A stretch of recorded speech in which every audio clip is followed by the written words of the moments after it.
you. The fragile truce between Israel and Hamas has expired.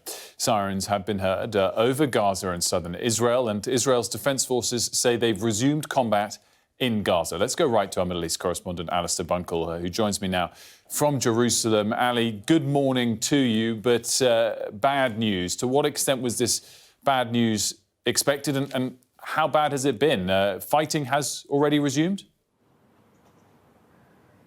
I think it was inevitable that at some stage the ceasefire, the temporary ceasefire between the two sides would come to an end. There was, though, having said that, still a hope amongst the mediators that it could be extended further still. So it lasted for 7 days in total, during which time dozens of hostages were released, and in turn the Israelis released Palestinian prisoners from Israeli jails. But once we'd got to a stage where most of the women and children had been released, the negotiations went into a new phase, and you started looking at men of fighting age and IDF soldiers. And so it was becoming far harder to find common ground between the two sides.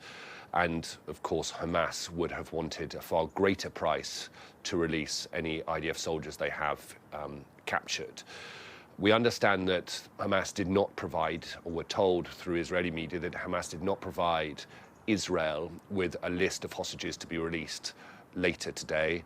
And so when the 7 a.m. deadline here came and no agreement had been reached, the fighting resumed. There's been air raid sirens around the border communities in Gaza, and Israeli airplanes are back up in the skies above Gaza once again and carrying out airstrikes across the Strip.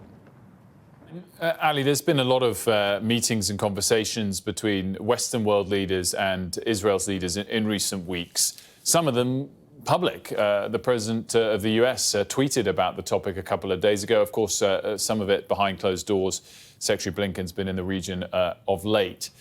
Do you think Israel has taken on board some of the messaging, some of which we've seen, some of which we don't know, about what fighting is seen as legitimate from this point on? Yes, partly because I think they'll have to.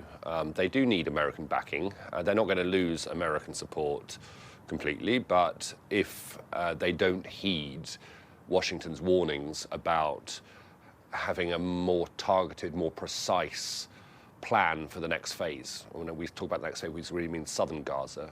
If they don't heed those warnings and, I'm sure, friendly advice, then I think US opposition will grow to an extension of this conflict. And so what the Americans have been saying, at least in public, is that they must be much more careful about operations in the south. You cannot have a widespread bombing campaign like they did in the north. They have to protect humanitarian areas like hospitals. The White House has said it does not want to see another major displacement of civilians, as happened when about 1 million moved from the north to the south. They don't want to see a repeat of that. And of course, all countries want to see the humanitarian aid continue to flow into Gaza. Now, the humanitarian aid, or at least the expansion of that, was a part of the truce agreement. So we'll have to see whether or not that is one area that can remain, even though the rest of the truce is now over. Well, Ali, I was about to ask about that. I mean, I guess in a slightly backward-looking way, how successful was that part of the last 8 days or so? Did a lot of aid get in?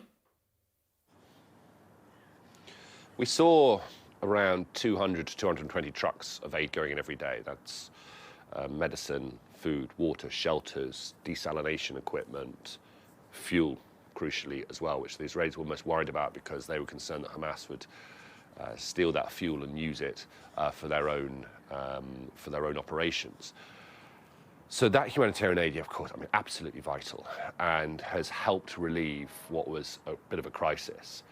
But actually, 200 trucks is still way below what Gaza would expect to receive on a normal average working day during peacetime. And so more aid is going to have to keep coming in. The crisis doesn't go away. The need for that aid doesn't go away when you have so many people who are now internally displaced. And so I'm sure that even if the fighting resumes, there will be mediation going on to make sure that the aid flow continues. Ali Bunkle, as always, thanks so much. We'll be back out with Ali throughout the morning here for any updates as and when they do arise. Alistair Bunkle there. Meanwhile, Sky's Asia correspondent Cordelia Lynch spoke to a recently released Thai national held hostage by Hamas. Her special report is coming up at 7:30.